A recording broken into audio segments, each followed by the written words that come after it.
Hey everyone. Hey guys, welcome to Obscure MCU. In this video, I wanted to do something a little bit different. I wanted to share my personal watch list for the first 3 phases, better known as the Infinity Saga. I know most of you guys watching this video now have seen these movies countless times, but with Avengers Doomsday right around the corner, if you plan on rewatching the Infinity Saga anytime soon, I recommend you take this approach and follow the specific watch order that I put together, because there's a few moments from the TV shows, one-shots, and even tie-in comics that help fill the gaps in the timeline, and just add a bit of fun and variety to the overall experience. So for this list, it will require you to jump around a few mediums in between the movies.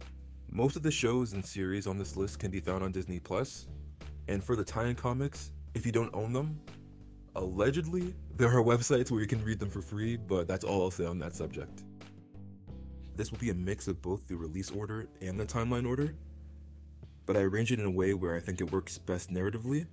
So for example, if you've seen Ant-Man and the Wasp, you know the post-credit scene takes place during Infinity War, but the majority of the movie takes place prior to that. So there are certain moments in certain movies where there are payoffs that happen later, even though they take place before, but I've reshuffled it all in a way where I think it flows nicely. And one last thing to note, I still haven't seen Agents of S.H.I.E.L.D. or the Agent Carter show, so I'll definitely have to make an updated version of this sometime after I watch the series. I was thinking about doing reaction videos for both of the shows, but just to give myself a bit of time to prepare and get a camera and everything, I'm gonna make it a goal of, if this channel ever gets to 10,000 subscribers, then I'll do a reaction series to both of those shows. So be sure to like and subscribe if you want to see that. Now let's get started. Starting with phase 1, of course, we have Iron Man 1. The perfect introduction to the world and to Tony Stark, arguably the main protagonist of the Infinity Saga. It sets up the seeds of S.H.I.E.L.D. and it has a great tease for what's to come at the end. Next after Iron Man 1 would be the comic book adaptation of the movie. It's a comic book called I Am Iron Man. It's basically just a retelling of the first movie, but adds a few extra scenes that were left out of the film, including an extended version of the movie's post-credit scene, which I've actually covered on the channel before. It just adds a few moments from the perspective of S.H.I.E.L.D., and even during the events of the film, about how they were actively looking for Tony Stark while he was captured, and they even might have been the reason why Rhodey and the rest of the military were able to find Tony so quickly. Then after this would be another comic called Iron Man 2 Public Identity. This is a prequel comic to Iron Man 2, showing us what life was like for Tony after he revealed himself as Iron Man to the public. We see some flashbacks of Howard Stark and Anton Vanko, the whole situation with Anton being arrested for basically being a traitor to the state, which is a plotline further addressed in Iron Man 2. We also get to see a bit more of Tony's life as a kid, and we even see a direct aftermath of his parents' death, which will also be important down the line. If you've seen Civil War, you know exactly what I'm talking about, but it's interesting to see an alternate perspective. We get to meet Jarvis as well, like the actual butler, not just the AI system. And on top of all of this, we get to see more of the best Iron Man suit in action, the Mark IV in all of its glory. And Tony meeting General Ross for the first time. It's a lot of seeds planted for future events in the MCU, and a lot of character introductions and stuff that will be further expanded upon in the next few movies. Now this is where it starts to get a bit weird with jumping in between different movies and mediums.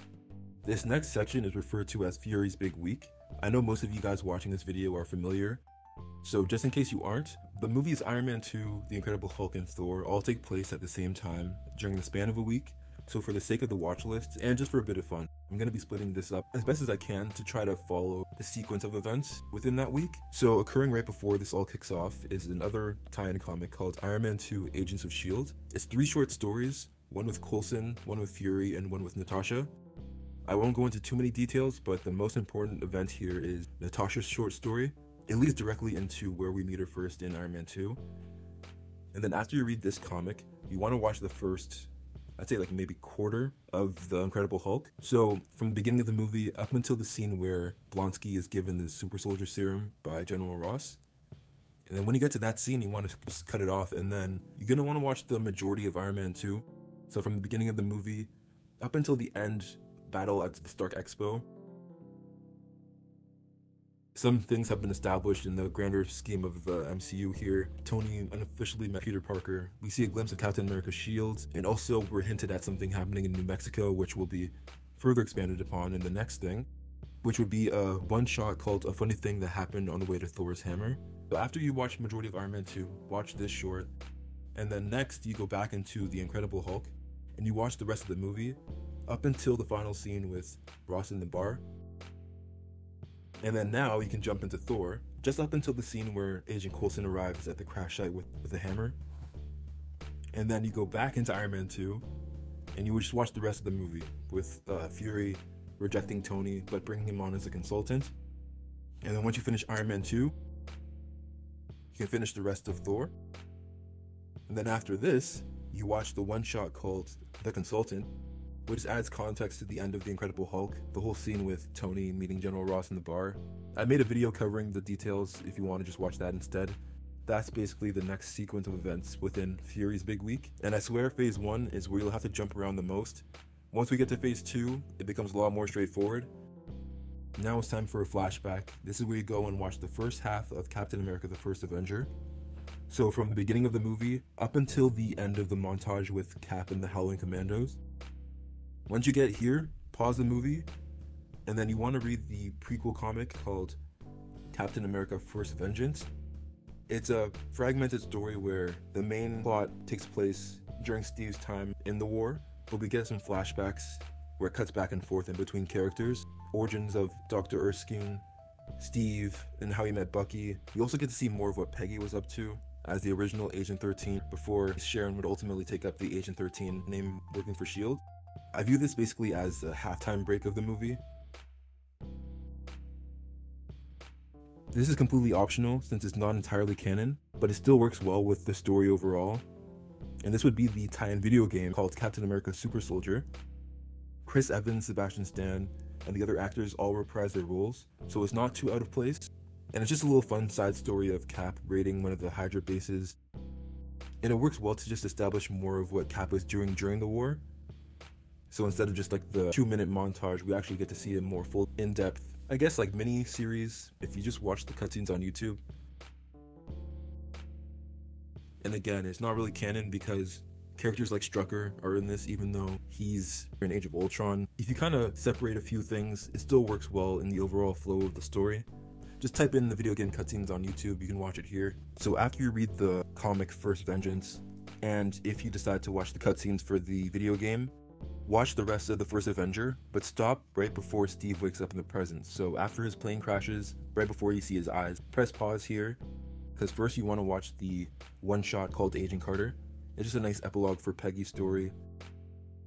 And then after this, you can then watch the rest of The First Avenger where Steve wakes up in the present. And then after this would be a prequel comic to the Avengers called Black Widow Strikes. It's a fun short story about Natasha on a mission for S.H.I.E.L.D. And then after this would be another comic, Fury's Big Week. It's just a little refresher and a recap of everything that's happened before we go into the Avengers, just more so from the perspective of S.H.I.E.L.D.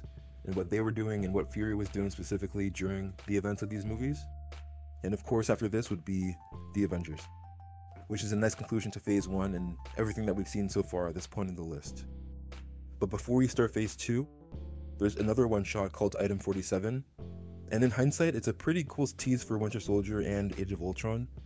I won't go into too many spoilers in case you haven't seen it yet, but it just deals with this couple who finds a recovered Chitauri gun, and that's all I'll say for now. But yeah, check out Item 47 after Avengers, and then when you do that, now we can move on to phase 2. And like I said before, there isn't much jumping around in this phase compared to phase 1, so I'll be going through this one pretty quickly.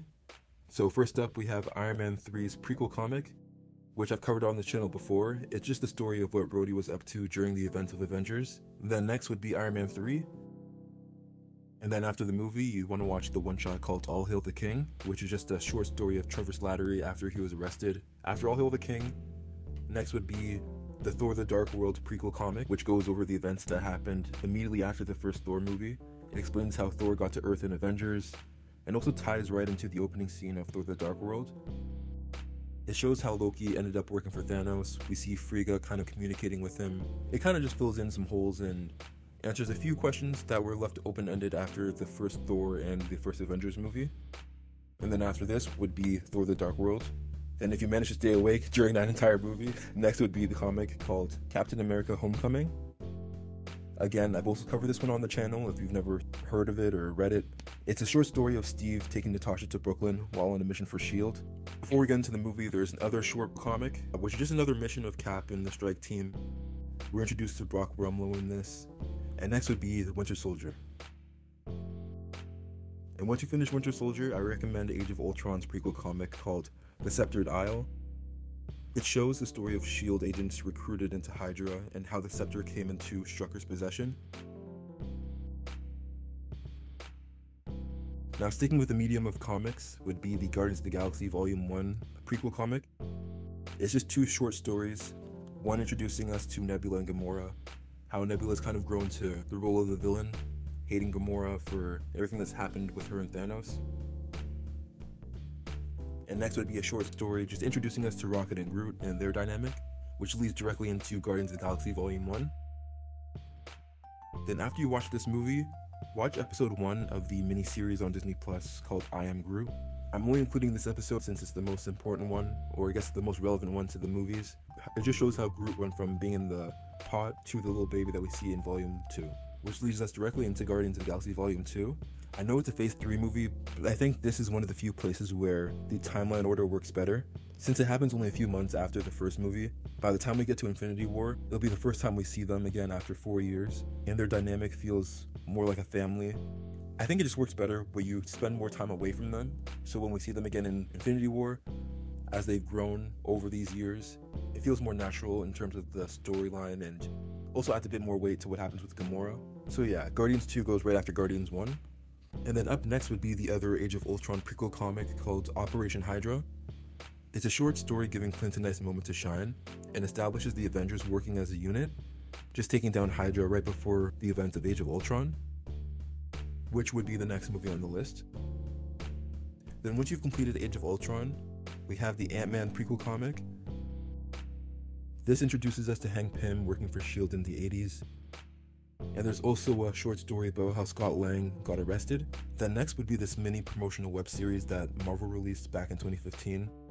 If you remember Christine Everhart from the Iron Man movies, she's back with the WHIH Newsfront.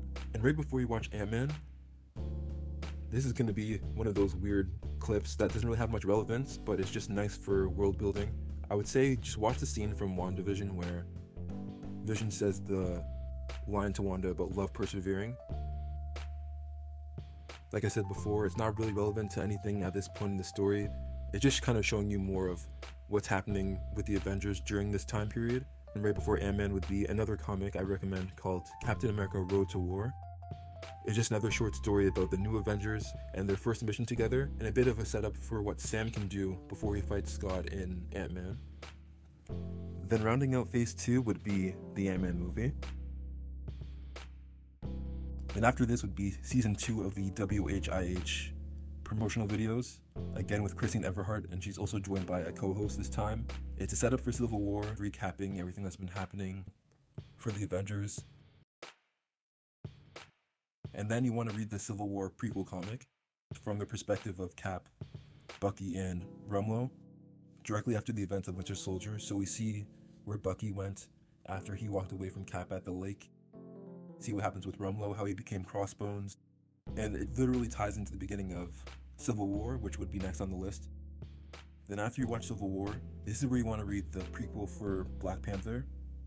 It serves as a flashback to his first field mission with Okoye. Again, I've covered this story on the channel as well before if you want to check that out. And then you want to go into Black Panther itself, but you can skip the post-credit scene since that happens a bit later. But after you finish Black Panther, you want to watch the opening scene of episode 5 of Falcon and the Winter Soldier. It's just showing Io help Bucky cleanse himself from the brainwashing. And then you can watch the post-credit scene from Black Panther. But just make a mental note that this is happening over the course of 2 years. Next, you want to read the Black Widow movie prequel comic. It's about Secretary Ross and the woman from the World Security Council going over Natasha's files. A bit of a recap from her perspective from the MCU up until this point. It just shows them tracking down Cap and the other Avengers. And then you want to go watch the Black Widow movie. But skip the post-credit scene since that really has no relevance until after Endgame.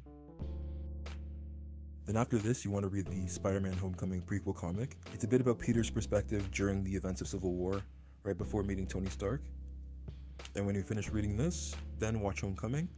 After Homecoming, you want to read the Doctor Strange prequel comic. It's called The Zealot.